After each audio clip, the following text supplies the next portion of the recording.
John, I'm joined now by Michael Oren. Ambassador, do you agree with the U.S. President's claim that Iran's 3 main nuclear facilities have been completely destroyed?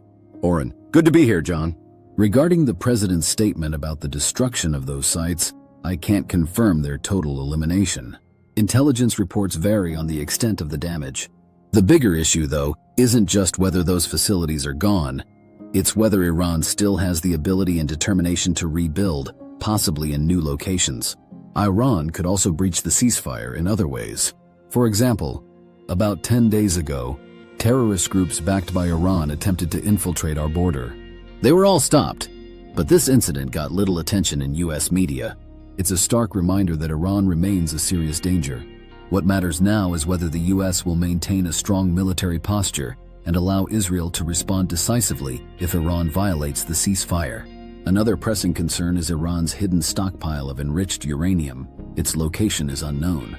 As long as Iran possesses ballistic missiles and continues its nuclear weapons program, the risk of it becoming a nuclear power persists. John, there's also the threat of Iran activating terror cells, not just in Israel but potentially in the U.S., correct? Oren, exactly. Iran is the world's leading state sponsor of terrorism. It has orchestrated plots to assassinate a U.S. president, a former national security advisor, and even me. There was an attempt on my life in Washington, D.C. This regime is capable of conducting terrorism not only in the Middle East, but also in the heart of the U.S.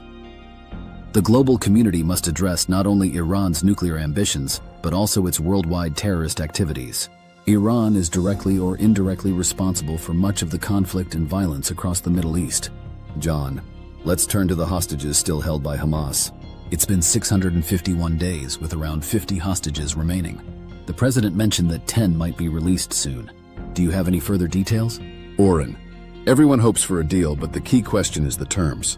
Right now, about 50,000 Israelis are protesting nearby in support of a potential agreement. If a ceasefire is part of the deal, what happens when it ends, say after 60 days? Will Israel be free to resume operations to dismantle Hamas? Will Hamas leaders be forced into exile?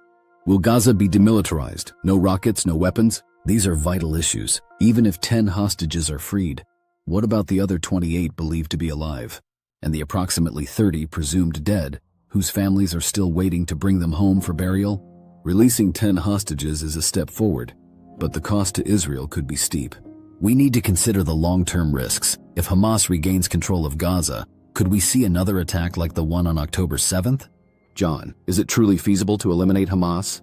Oren, you can't entirely eradicate an ideology, much like with Al-Qaeda or ISIS, but you can neutralize the threat by dismantling the infrastructure or state that enables it. If Hamas's leadership is exiled and its military capabilities are destroyed, then yes, it's possible to render Hamas ineffective as a threat to Israel.